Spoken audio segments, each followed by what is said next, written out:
Are you curious about Gestalt language processing? You are not alone. Join me, Corinne Smoose, and speech therapy PD for our podcast, The Gestalt Get Together. Our episodes try to balance the enthusiasm and excitement about GLP and its associated intervention ideas, as well as a healthy dose of skepticism about how to understand and integrate this paradigm shift into your career and the field at large. We hope that you can get together with us to learn more about Gestalts.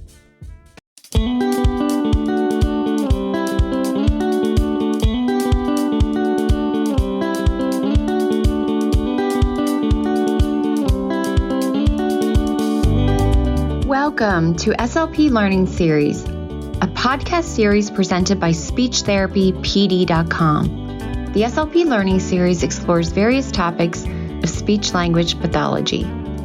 Each season dives deeper into a topic with a different host and guests who are leaders in the field. Some topics include stuttering, AAC, sports concussion, teletherapy, ethics, and more. Each episode has an accompanying audio course on SpeechTherapyPD.com and is available for 0.1 ASHA CEUs. Now, come along with us as we look closer into the many topics of speech-language pathology.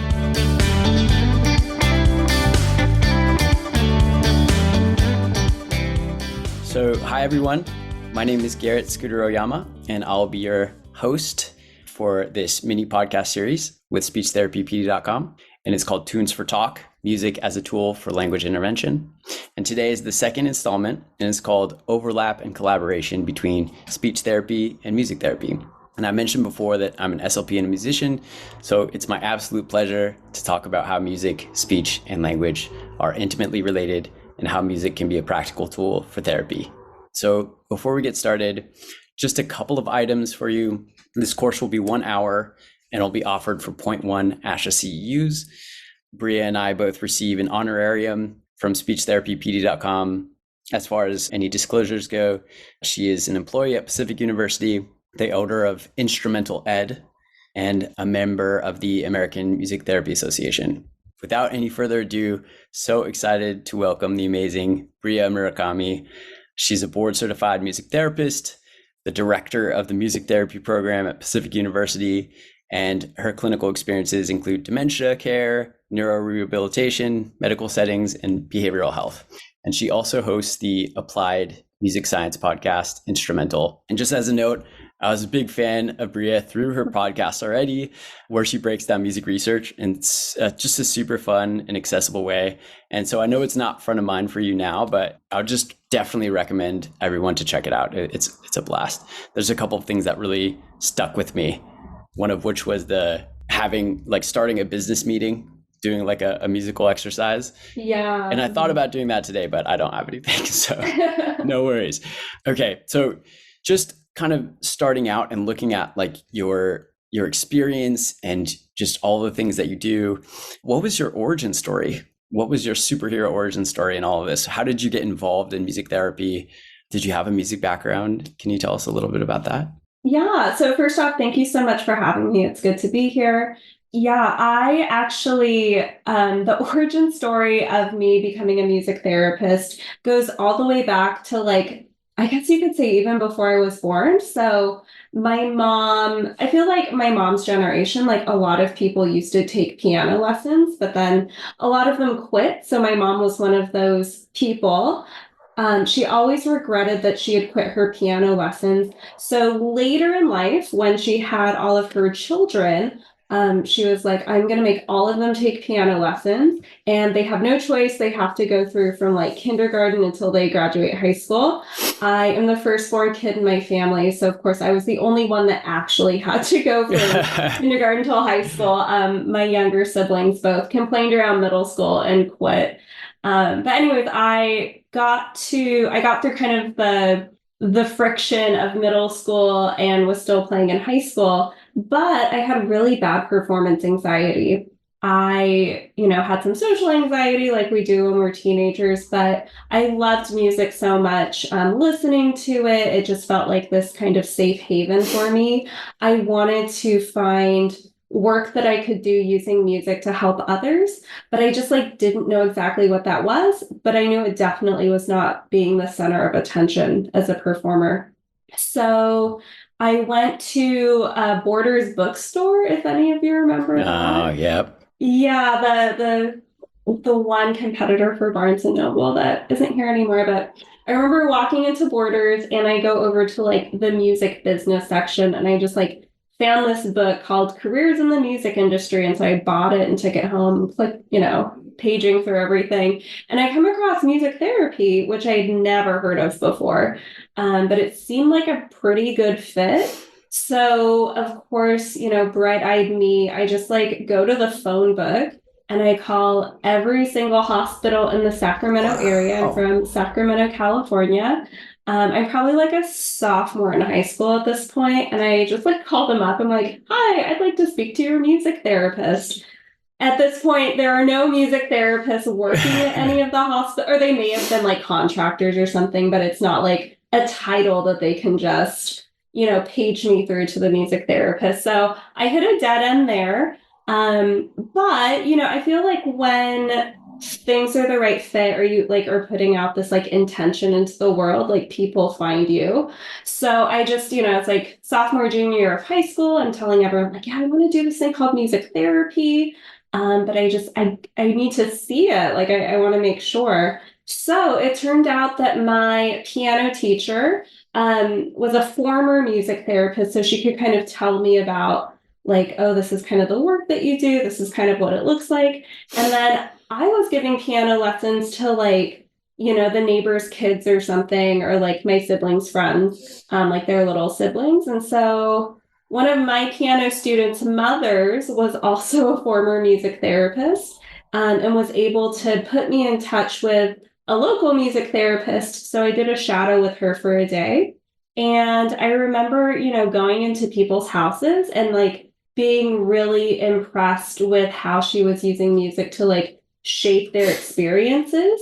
Um, and yeah, I was pretty set after that. So music therapists come to the field in a lot of different ways. And a lot of times people don't even hear about music therapy until they're like halfway through their bachelor's degree in music or something. But I was very lucky. So got a bachelor's degrees in music therapy. And I also have a bachelor's degree in psych because private schools are expensive. So it's like I'm getting my money's worth. And then just kind of this like natural path. So you finish 4 years of coursework, then you go on and do a 6-month internship. So I moved to the Chicago area, which was great. So worked in a medical setting there, and then got my first job in dementia care, which I also really loved. And then decided to do the grad school thing. I was thinking kind of academically, maybe I want to teach this. I really am passionate about this. So moved to Miami, Florida, completely different climate. My hair gets really frizzy in humidity, so that was like a nightmare, at least for getting all that ready in the morning. But specialized in an area called neurologic music therapy, took on some neuro rehab work there. And then, again, like the path kind of opened up, and an adjunct teaching position opened outside of Portland, Oregon at Pacific University, which I've been teaching there for the past 7 years, being a clinical supervisor and then also teaching from like an applied music science perspective. That's incredible. I can't believe that you going into Borders, which I spent many lazy afternoons at Borders, but just finding this book and then calling everybody as a sophomore in high school, that's really impressive, especially for someone, who, like you were saying before, you had some performance anxiety, just taking the initiative to call people at that time. Because I'm sure, I had never heard about music therapy. I had never heard about speech therapy. I feel like our two careers are not well known. It's not something that you grow up hearing about, like the scientist, engineer kind of thing. Yeah, I don't know if there's like a music therapist Barbie or even like a speech language therapist Barbie kind of thing, right? It's not like this iconic career. Totally. I mean, even now, there's so many people I talk to, and they're like, "What is speech therapy? I've never heard of a speech therapist." So, I think that's one thing is having. It would be great to have more options available for kids, because someone like you who kind of had this desire. You sort of knew that you had a passion for music, but you didn't want to use it in the typical way. It seems like a no-brainer to have that as an available thing to shoot for as a kid. But I guess it also is helpful to, when you start to do something like you're saying, when you have the intention to go on a path, things start to open for you, and you can kind of make your way in a unique and individual way. Yeah, But that's so and cool. I'd also say my reasons for staying in music therapy have evolved. Because, when I teach intro to music therapy and I ask my students, okay, like, how did you find your way to this class? Why do you want to study this? And they'll have some version of my reason for initially going in, like, I want to help people with music, which is really vague. But, throughout my schooling and my experiences, one thing that's really kept inspiring me is that looking at like the traditional medical healthcare system, the two main points of intervention are often like changing someone's chemistry through medication, Mm-hmm. or to some degree like cutting them open, or like doing these invasive procedures to your body via like surgery or something. Yeah, And pills and so surgery. absolutely, there's so many risks, side effects, that kind of thing with medication. So doing the work of music therapy and working with so many clients and seeing kind of this third, more creative, relational, just like innately human way that healing or growth or learning can happen is also just something I really love about being a music therapist. That's cool. It's nice to see how music therapy tends to, or at least from what I've seen, it tends to be open to using kind of less traditional, let's say, like non-Western model for using music as a therapeutic tool. In speech and language, I think we still try and do a lot of things to make speech goals super measurable.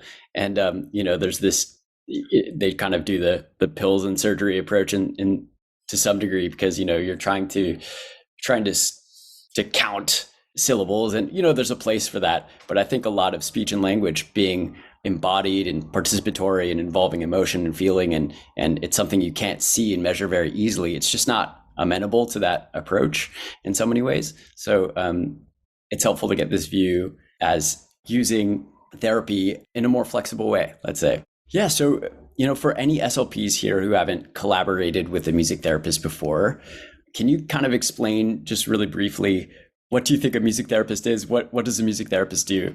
Sure, yeah. And I get a lot of well-intentioned misunderstandings of music therapy. And so, my definition of music therapy is it is a profession it's a healthcare profession that uses music as a tool to help people become their best selves. So let's break that down a little bit more. So music is a tool. So sometimes I'll get the misunderstanding that, I build playlists for my friends. Music is my therapy.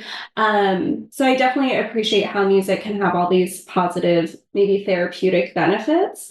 But like music is a tool. So the training that I give to my students is that they need to be proficient in like multiple musical instruments. So at a minimum, that means voice, piano, guitar, and hand percussion. And then they need to be able to apply their skills on any of those instruments in any combination, for things, not just like performing music. Sometimes we perform and our clients listen. Sometimes that can be like a relaxation experience, or if I'm leading like a live guided meditation while improvising music in the background for someone who's having pain management issues and they can't have any more medication according to the doctor's orders, but also like composition. So you might write a song with a client that's having, is processing a lot of complex trauma. So also there can be counseling skills involved.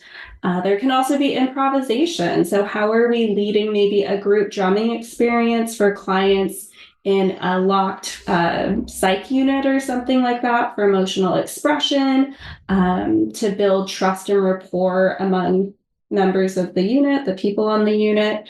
Yeah, and so again, like music as a tool can mean a lot of different things, and often it involves shaping or designing a music intervention or a music experience that is maximally engaging for the client.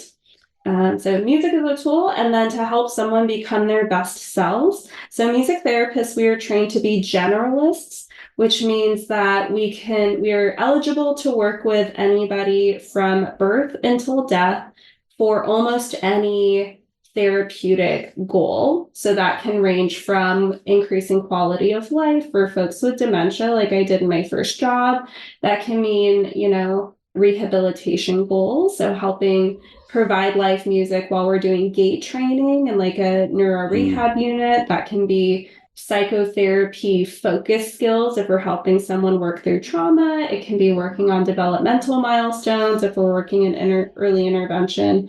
So the breadth of that and fitting that into a bachelor's degree, at least in the United States, music therapy is a bachelor's level entry, is a really intense training program for my students that can come from all kinds of backgrounds. Wow. Yeah, you mentioned so many amazing things. Music, every time I hear about how it's used, it just always amazes me. And this kind of tracks with my experience with my limited collaboration experiences with music therapists, but it seems that they're using music as a tool, like you were saying, to work on kind of on all of the IEP goals. So I was working in the schools. So it would be all of the things a child might be working on, including speech and language. They're using music as a tool to help facilitate reaching those goals. And it's so cool to see also the research backing so much of this up. I know this is something you mentioned in your podcast and you just mentioned it here, but group drumming is one thing that I always think is so fascinating because you have just people that are drumming together in a circle, and somehow after they exhibit more pro-social behavior, they're more likely to be friends with each other and try and communicate. All this stuff really ties into communication in speech and language so tightly. So thank you for mentioning that. Of course. Yeah. And I do want to say most music therapists, again, we have this breadth, but that doesn't necessarily mean we have the depth of speech therapists work so much to so many different aspects of communication. So, if you're ever working with a music therapist, if you can touch base about hey, here's where I feel like my strengths lie.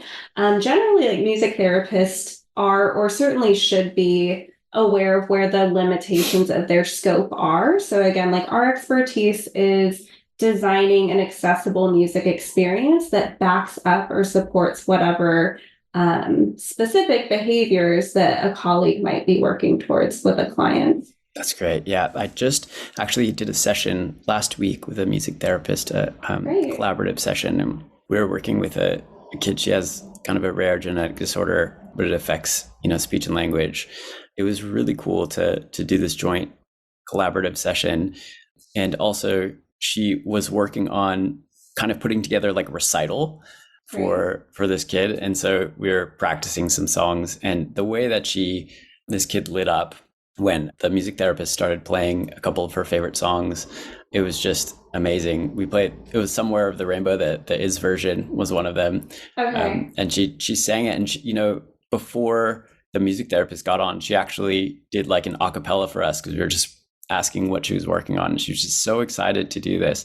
And I think having this extra level of, this is something that speech therapists don't really think about, but having this extra motivation to, do a performance, or almost kind of doing the music for itself in a way. Speech therapists are typically thinking about communication and speech and language. And sometimes it's too obvious what we're trying to do that It takes away from the musical experience and all the benefits that can come from that if you just let the music kind of to ride.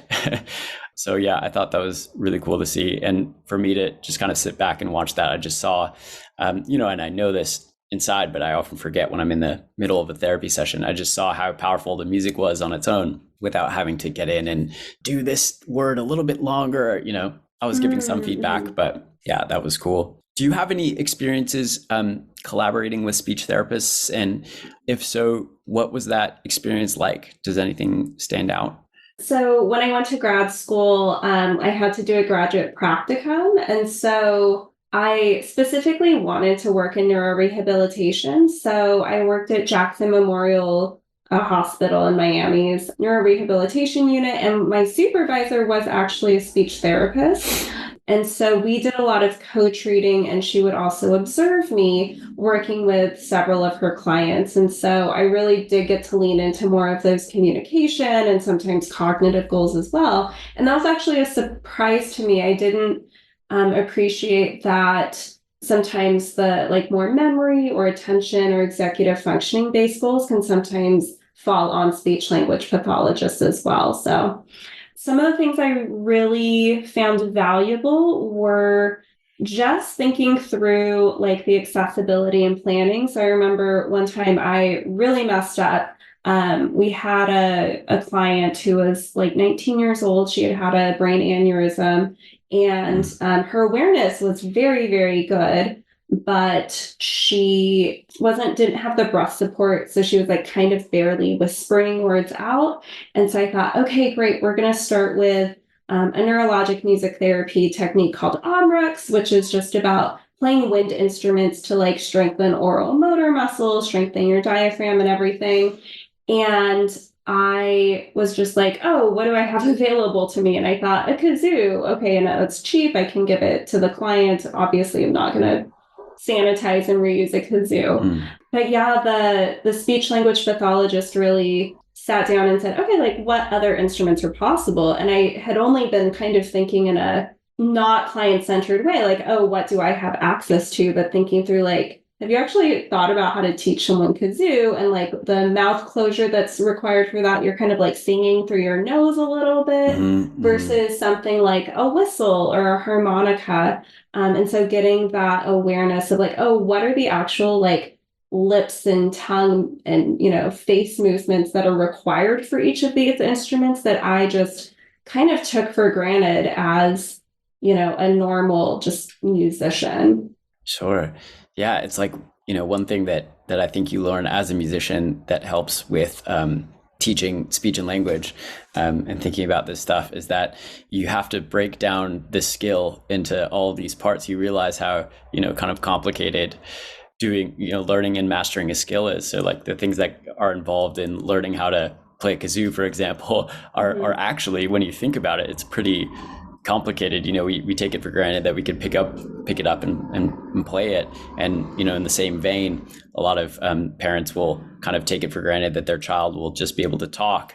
When something breaks down in that process, you realize how many steps and how many things are involved in that process. And I think, when you learn an instrument when you're a kid, whether it's piano or guitar or anything, you have to break everything down into small component parts. Like if you're playing one note on the guitar, you have to arch your finger a certain way and like make sure both hands are in concert and like, playing this, making the sound ring out. And then on top of that, you have to combine that with other notes, and then you do it in the context of the song, and then you do it with participatory way with other people. There's just like so much that is, when you really go into everything, you kind of need to break everything down and think it through. And I've done that so many times where I've gone into a session and just like haven't thought it through. And I get there and I'm like, oh, actually, I don't know. I had this idea about drawing something together and I didn't know what that meant, so it's like fumbling my way through it. But I have like one small pet peeve. And I imagine this is the result of like, I mean, in your experience, do speech language pathologists get any formal like training or lecturing in like the musicality of speech, or is there's so much to learn, I imagine. And I say this because I would observe or sometimes co-treat with doing melodic intonation therapy with speech language pathology. I know that started as a speech technique, but I noticed that at least at that hospital, all of the speech therapists would use like the same melodic interval. I think it was like a perfect it's like a major chord. Yeah, like I want coffee. And then like everything would get fit into that. And as a music therapist, I was listening and I was like, to me, I was like, oh, there's so many, you're not using stepwise motion or even like, I heard like the same two tones. Sure. Yeah, so that's so funny. If you're out there and you have a musical ear, any musical training, I would encourage you to think of like shaping any melodic intonation therapy exercises to the melody of your client's speech patterns. That is music. That's interesting. Yeah, so like the intonation, and then of course, like intonation can actually shape how we speak. So for English speakers, the way our syllables are stressed in a certain way is different than it would be for a Spanish speaker or a French speaker. So if you really want to get nerdy and you have enough training to like look into this as a speech therapist and like compose little melodies, like the rhythms of melodic intonation therapy would be different with a French speaker versus a Spanish speaker versus an English speaker. Right. That's so cool. It reminds me of some research that I heard about when I was in undergrad, which was, and I forget who did this. I think Diana Deutsch, who's does all those auditory illusions. But if Yeah. you say like a segment of a phrase and then you just repeat that over and over again, you start to, like, it becomes like a musical song in your head. Like you kind of lose the semantic meaning. And I think the phrase was like, somehow sounds so strangely or something like that. Yeah, it was probably like somehow behave so strangely. Yes, yes, yes. Yeah. Yes, exactly. So you hear it in context, and then like they just take out this piece, and then you play it over and over again. And the thing that we take for granted when we're talking and communicating, namely the prosodic components, like the musicality of speech, like you're talking about, they don't pop out. And then when you actually hear it, you're like, wow, we are always using musical intonation when we talk. Mhm. And I think you'd notice it when someone speaks more robotically. It does stand out. You know, working with a lot of kids who might be on the spectrum or have social communication disorder, it does stand out when you don't hear that musical intonation. So, okay, all the speech therapists out there, make sure that you're switching up your interval game. It's not just Yeah. 153 or whatever. Yeah, and I guess another like technological hack, if you're feeling like I want to do that, I don't have formal music training or I don't trust my voice or something. I feel like aren't there probably apps where you can do like auto tune? Because like there's viral Absolutely. videos. So if you could find some app and like even just record a voice memo of yourself, maybe saying an exaggerated version of the sentence and then run it through the auto tune, that's like a quick hack for figuring like, oh, what would the sung melodic version be, and you can make adjustments from there once you have that kind of translated into discrete musical pitches. Absolutely. And there's something called Suno.ai that's like an AI tool that creates songs from text. And so that's another one. I think now they're also able to take your voice, a segment of your voice, and make you almost train like an AI on it, and then it generates your voice. It's a little bit scary, but you can probably generate melodic phrases that way. Anyway, speaking of this, like moving into the MIT, the sort of speech interventions, musical interventions that overlap and also have some evidence behind them. You're also mentioned about something called the opera hypothesis, and I'm super excited to hear about this. And I think it does kind of cover some of the more links between speech and language and music, I guess, in more fine-grained detail. Can you maybe give an overview? Yeah. So the opera hypothesis, opera is actually in all capitalizations. It is I think, very convenient acronym. I love when a good music science acronym is actually a music word itself. But okay, so we've all heard maybe that if you have musical training, if you had to take piano lessons, or if you're in choir and sing regularly, or we're in symphonic band, or whatever it is, that trained musicians have some kind of advantage sometimes in like academic skills. So like it raises math scores or it helps your reading abilities. But anyways, researchers have found a pattern that trained musicians have an advantage when it comes to how their central nervous system is encoding speech sounds. So this can help musicians, again, on average, this can lead to like higher reading abilities because again, like our internal phonological loop, we're more able to like kind of imagine those process sounds, right? Like our nervous system is processing those internal sounds, or also like speech and noise. Musicians are better able to follow a conversation when there's a lot going on in the background. So there seems to be some benefit of focused, intentional music training. Researchers like Nina Kraus at Northwestern University have kind of looked at the brainstem specifically as being like the place where a lot of this can happen. So, like, what is happening here. So the brainstem, in part in trained musicians, is responding more in like a more efficient and a higher quality manner to speech sounds, specifically to like just the bottom up sensory acoustic based features of sound. So they've done research where they'll have this actually would not be an experiment I necessarily would want to take part in. It involves just like someone who either is musically trained or is not musically trained coming into the lab, and you just like put on headphones and you hear da, da, da. You hear like the same speech sound thousands of times in repetition. And they'll put on like an EEG recording and just kind of record what's going on in your brainstem.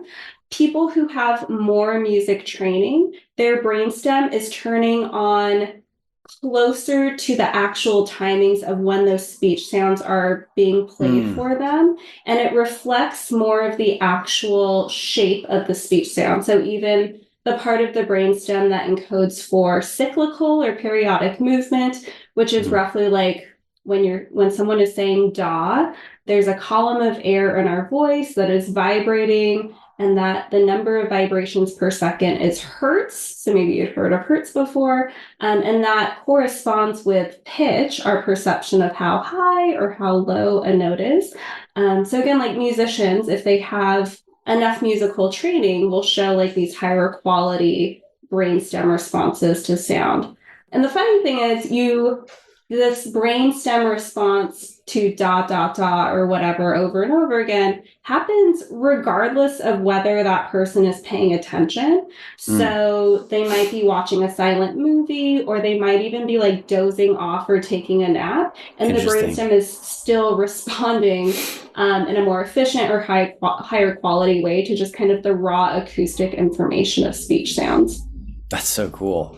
I remember hearing something about, and I guess that's now that you're explaining it at the level of the brainstem, this makes sense. But when you hear a repeated sound over and over again, I think they were mentioning the norepinephrine system as implicated in kind of making the sound turn into background noise, so you no longer recognize it.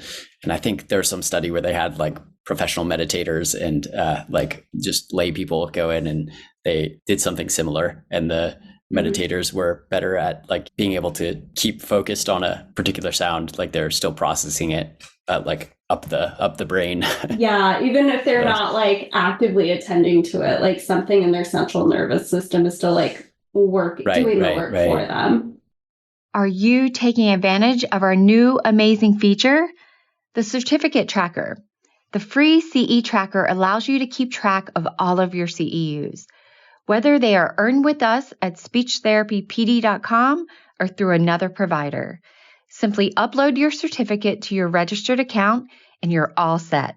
So come join the fastest growing CE provider, speechtherapypd.com. And that's so interesting. I was thinking, because Nina Kraus, for anyone listening, you should check out her book of Sound Mind. It's pretty awesome. I haven't finished it, but I just started it actually. It's really cool. But this idea of having some musical, I was thinking at first, like, why does it involve more precision for the nervous system? Because, when I think of speech, all those speech sounds are happening, like, they have these microsecond timings that you need to process to hear the different syllables.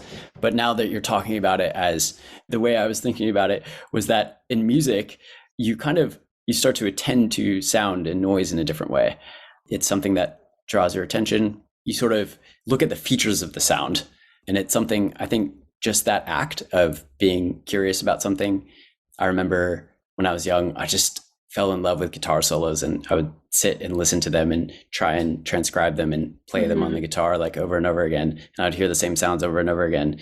And this curiosity, I think, is the thing that drives plasticity in the brain, because you're attending to something in a different way and your brain's then processing it in a different way. And so I would imagine that this sort of increased focus towards these features of sound, affect you all the way down, I guess, at the level of the brainstem. So that's so cool. Yeah, actually, you're giving like a great little preview of like what the opera hypothesis already says. So So researchers like Nina Kraus had found like musicians, brainstems are different. This might explain these like benefits of the music training generalizing into speech processing. So then there's another a cognitive scientist who looks at music named Ani Patel.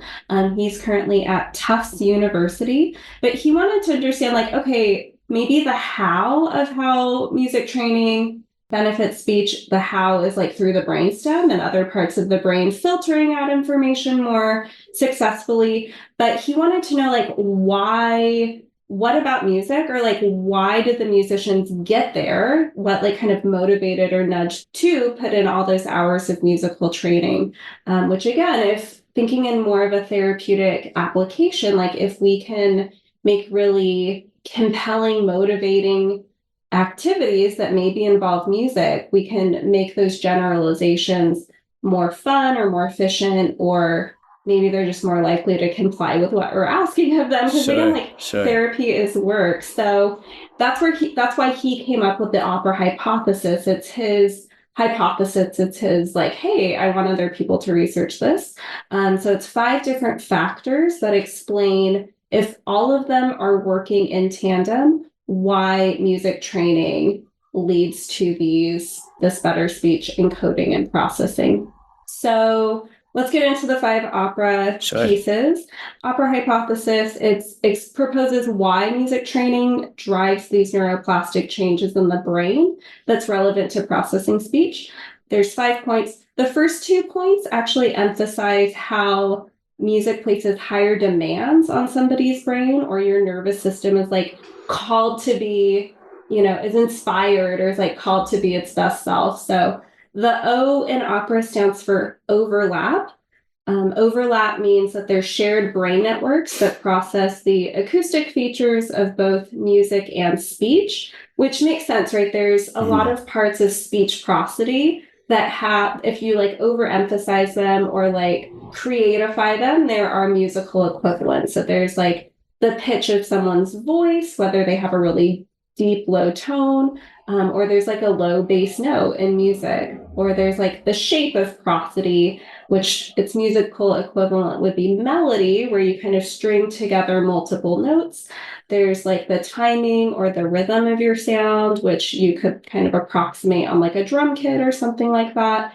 And then there's that like sound color or timbre in our singing and speaking. So when we're listening to and making music, we're also naturally activating the neural networks or the neural connections that we use to pay attention to the acoustic parts of speech. Sure. That makes sense. I mean, they're both sound after all, and sounds that we process. I think it's almost like a sort of like a duh, like, oh yeah, like speech and music, they're overlapping in so many ways, and not just in the lyrics, but by nature of them being both sound and processed by by our brains in a similar way. They have really similar building blocks for sure. Right. Yeah. So the P in opera stands for precision. So this really is about like how much detail do you need to pay attention to understand the underlying message of like speech versus music. The bumper sticker version is like, music requires more accurate processing of acoustic information than speech does in order for the central message to get across. What do I mean by that? So in speech, of course, the prosodic sound information enhances the actual words that we're saying. However, if you like really stripped all of that away and tried to say a sentence in a very monotone way, there's a lot of context clues, there's grammar, there's syntax, there's vocabulary, all of those. You could still get the message across even if you said it in a completely deadpan voice. Versus the central message of music often has to do with like expressing a feeling or expressing something affective. And in order to do that, the musical units or the musical building blocks, we need to pay all that much more attention. So for example, on a piano, there's like semitones like la, la, la, la, la. The two that are closest together is called a semitone, and one semitone is only, so like a C to a C sharp, there's only a 6% difference in the number of vibrations or the hertz.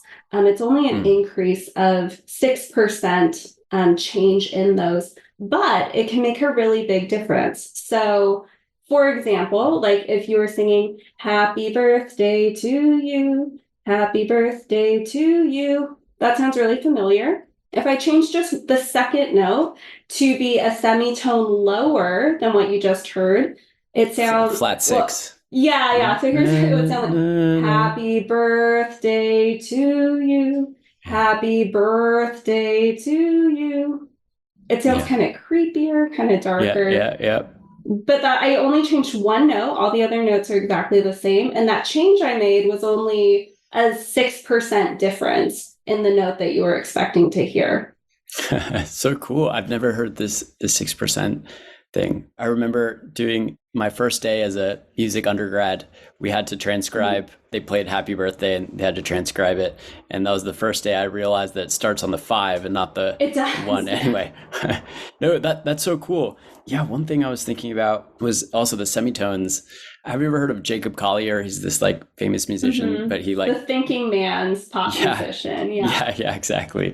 He does like this exercise where he goes through all of the he can split like like just one half step into like all of these different semitones. Oh. And it was just really cool to see. Anyway. So yeah, even if you don't have any musical training and you're like, I don't know, like that's a lot of precision. I would even say like when you hear something out of tune, like a sour note, you're hearing an even smaller change, in the pitch or, and all of this like super precise timing on the level of milliseconds. Like, how do we hear a straight rhythm versus a swung rhythm, like in jazz or something? So again, this like precision that we need to pay attention to in music helps us make sure that we're picking up the message of music. But again, this is like, if you're really practicing that as a trained musician in an intentional way, it makes sense then that the acoustic features of speech are going to be encoded all the more clearly. Yeah. I'm just curious, would this visual analogy hold if I'm going to an art museum, let's say, and I see a sign when I walk in, it says like, do not enter here, and just like a cross like that. I process that. That's kind of like the speech analogy. Like I'm getting some message. There's some representation happening in there. And then when you go inside and you see like, a beautiful like Matisse or something like that, and then you just like, there's all of this stuff going on visually, and you're not really decoding it into anything. It's like, it is there just to create this like, experience. Like in itself, it's beautiful. And would that kind of analogy hold between like listening to speech, let's say, for the purpose of hearing a message, not going in a certain door, versus like looking at a piece of artwork, which I imagine there's a lot more visual processing going on, and it draws you in a little bit more. Actually, I think that's a great metaphor. I might add, just to clarify, maybe like if you saw a do not enter sign and there were a couple of fonts, or maybe the border of the sign was a certain color, and then like stop was in red or something, it enhances the actual message, don't go here. But you could still read the message if it happened to be in grayscale, or if you were colorblind or something like that, versus like seeing a Monet or a Matisse or something. If that was in grayscale, it would fundamentally alter the emotional message or something like that. Right. That's so Great. cool. So yeah, precision is really helpful, and you get a lot of even more precision than a typical music listener would with music training. So overlap, precision, and then the E in opera stands for emotion. This has to do with like a lot musicians have to produce the music. They have to accurately perform the music. But an accurate performance of a piece of music or accurately singing a song demonstrates that you're also correctly perceiving the sound characteristics that you're trying to recreate. And also, when you have a good performance of a piece, whether it's for a recital or just jamming with your friends and like a solo goes super well, there's usually a positive emotional experience. You're having fun, you're building relationships, you're getting verbal praise and applause. So oftentimes, like trained musicians, that those positive, rewarding experiences of making music leads to more motivation. which Makes sense. also, like, the R of opera stands for repetition. Music is built around repetition. If we have positive feelings about making music, we're going to make more music. So it Yeah. almost is like this natural cycle of musicians having lots of focused opportunities to keep working on those super precise music listening and also music production skills. And definitely as speech therapists, we all know how important repetition is, as one of the main reasons, or I guess not one of the main reasons, but one of the main ways that we learn how to speak is through repetition and practice. So absolutely, music is a way to do that. Yeah. So again, like, music can get caught in our head. It's, pop songs are designed to be catchy. So that repetition can also feel really natural in music. So we've got opera, overlap, precision, emotion, positive emotion, repetition. And then the final A stands for attention. Specifically, we need focused attention to these really detailed sound characteristics. And when we're more involved, when we're more engaged in our attention, we're also recruiting more neurons, more peripheral, maybe neurons in neuronal networks that are related to sound processing are going to be activated. So again, there's lots of layers of sound to pay attention to music, whether it's the harmony and the melody and, oh my gosh, what are the words? What just happened, what's coming up next, and anticipating that when we're making music. That really engaged attention is also shaping and helping us build our motivation and engagement with, again, these really fine detailed sound characteristics. That's so cool.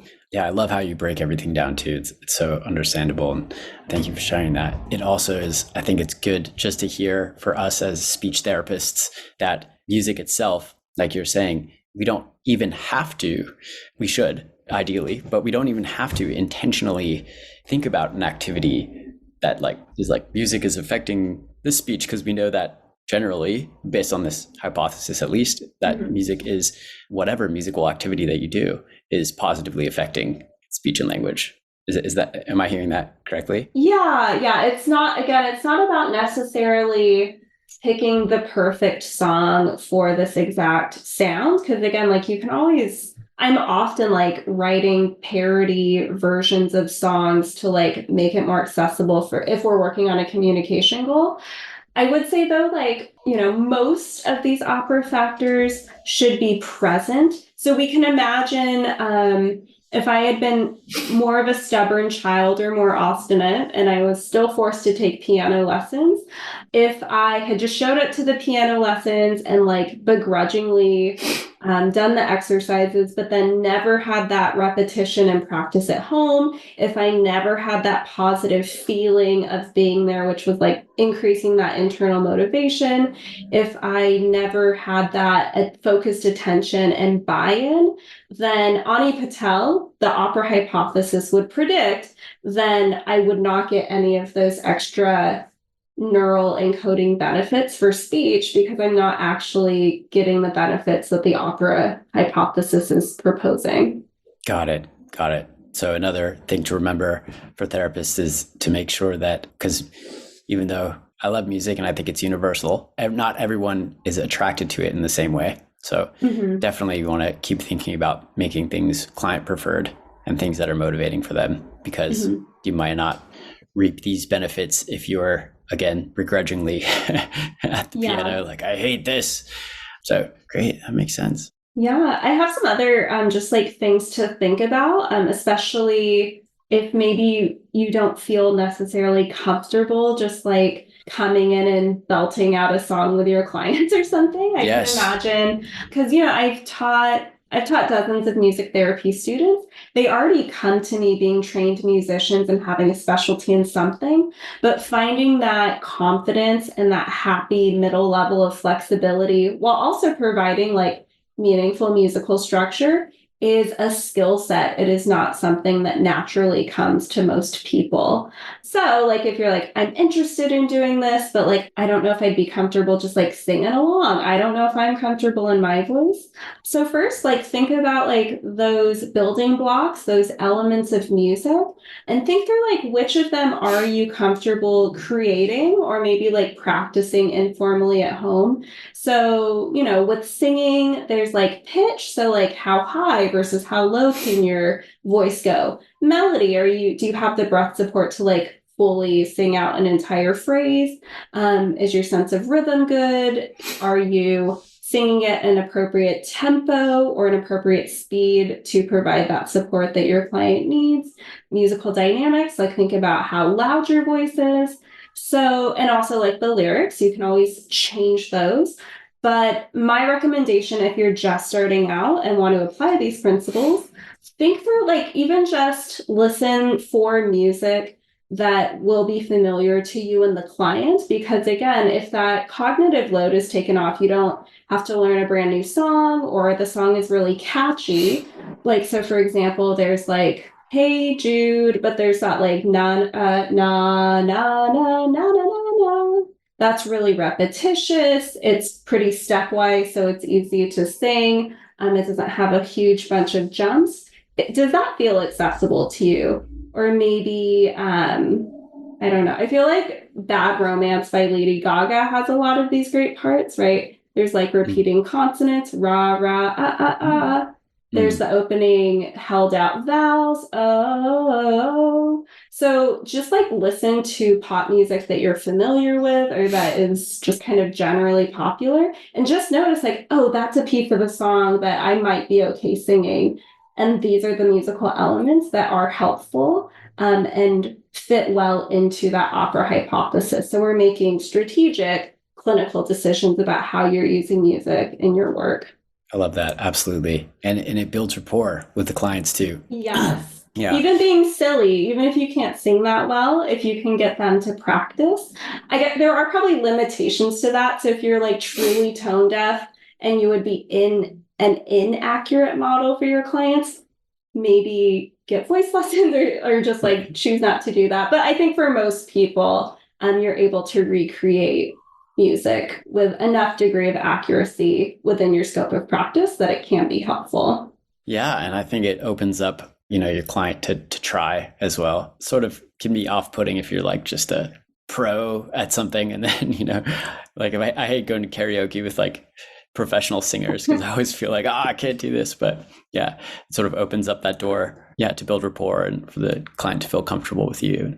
Oh yeah. I don't even like doing karaoke. I'll joke like I'll only sing if someone's paying me, which sounds silly, but like even as a music therapist, like I usually have my guitar or piano, so I can just like self-accompany myself in whatever key works best for my voice. And I feel a little intimidated. Like I don't want the karaoke machine to choose the key for me because like right. So especially if you're used to that other key.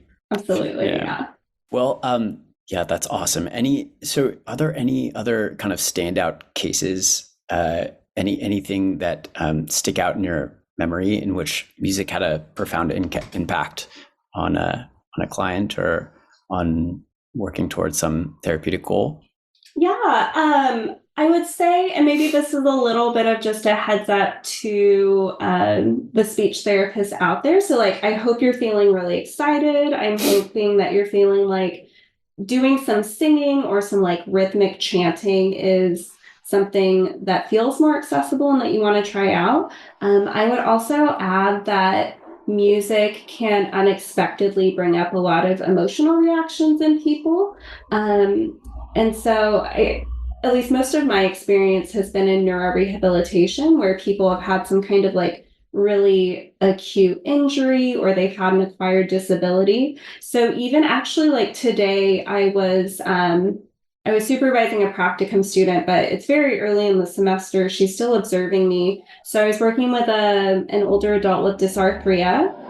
We were singing Jingle Bells. It's February, so it's not Christmas time, but again, very familiar, repetitive lyrics. We went on to Rudolph the Red-Nosed Reindeer, and he suggested can we sing Silent Night? And like the calculus of a music therapist, to me, I'm like, this is great. It's got stepwise motion.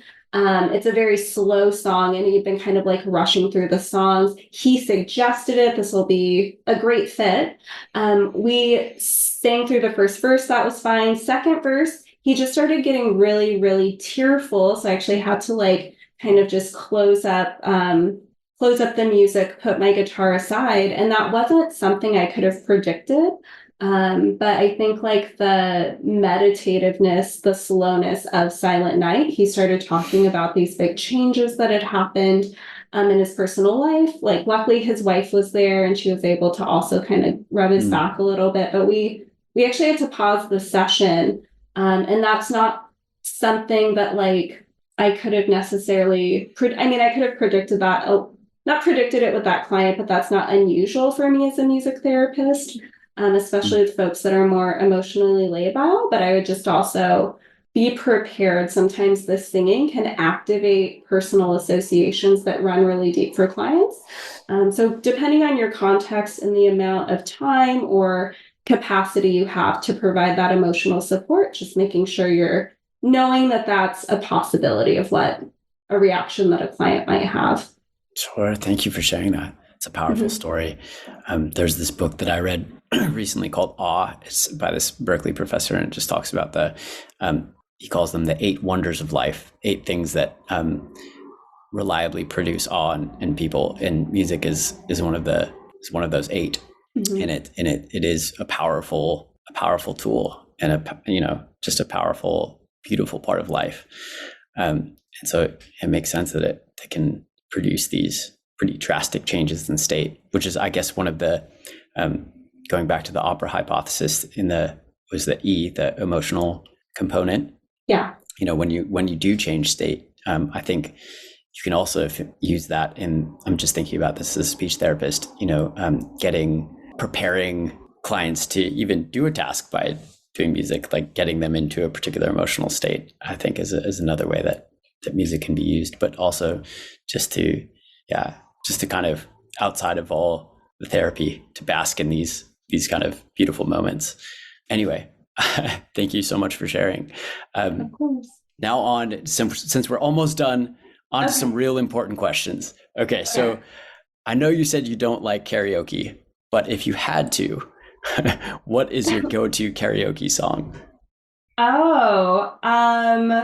This is definitely like the millennial me, but I would probably choose like a Disney song, probably A Whole New World, because then like someone has to be up there with me. But I think like the cheesiness of a Disney song, and also like I have most of the words memorized, so I can actually like just focus on like not feeling like I'm gonna faint or something. I guess my performance anxiety isn't that bad, but I would choose some kind of like Disney Renaissance song from like Little Mermaid or Aladdin or Hercules or something. Hercules, that's a rare one. I always do the Mulan one at karaoke. Let's get down to business. It's great. Classic. Okay, and finally, if you were to take 5 albums with you on a desert island, what would you bring? Ooh, okay. I'm just going to go top of my head. I'm not going to think about this too much, but I've been listening to Midnights by Taylor Swift. I wasn't much of a Swiftie, and then I went to go see the Eras concert movie, and I was just so impressed. So I've been listening to Midnights a lot. Albums are tough. Probably an Ingrid Michaelson album. I love Ingrid Michaelson. She's a great singer-songwriter. Does she do the something about going to the south of France? Yeah. Let's get rich and die. Yeah, that's a really snappy song. Let's see. I feel like I've also been listening to Spotify ambient music playlists, which I've never sought out before, but I feel like there's probably a lot of meditative time on a desert island. So something maybe meditative. Some Brian Eno. Sure. Yeah, we could even go with like classic Enya or something, maybe. Okay, yeah, shout outs to Enya. Yeah. I probably also want to stay fit so I could like survive. This is And very well thought through. yeah, I no, this appreciate is, your answer. I guess I'm going more functional because I'm not enough of a music nerd to like listen to whole albums anymore. But one of my favorite songs to jog to is Toxic by Britney Spears. So Classic. we'll go with a Britney Spears album. And then, I don't know, whole album. So was it Maybe Taylor Swift? Maybe the best Maybe of Hans Zimmer. Yeah, so Okay. I love film scores. I like I know it's busy, but it can be really poetic. So maybe like a Hans Zimmer, he's a famous film score composer, maybe one of those. So Great. Love it. Fantastic answer. Thank you so much, Brea. It's been, amazing talking to you. You're a legend. Everyone check out our podcast, please. I love how you can really break down these ideas with such grace and in an accessible way. So I guess where can people find you if they want to connect with you or just look at what you've done? Yeah, for sure. Probably the best place is on my podcast website. So there's instrumentalpodcast.com, and then I have a contact form on there. I also have a music therapy blog if you're interested in that. That's imamusictherapist.com. So yeah, there should be contact forms on both of those, as well as just like my CV and other information if you just want to make sure I'm a legit speaker.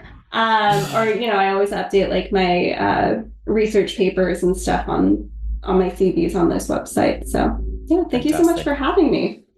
Any last remarks or conclusions you'd like to leave us with? I would encourage you all to just like try music. All of your expertise is in like how to change the phoneme or the phrasing or something like that.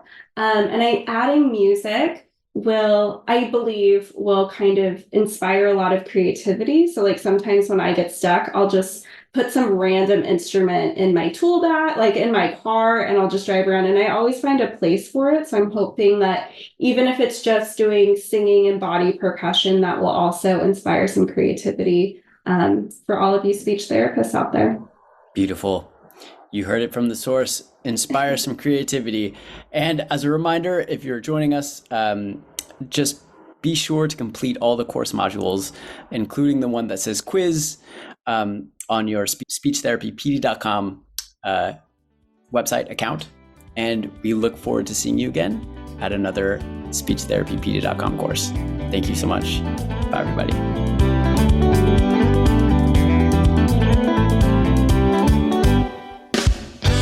Thank you for joining us for today's course. To complete the course, you must log into your account and complete the quiz and the survey.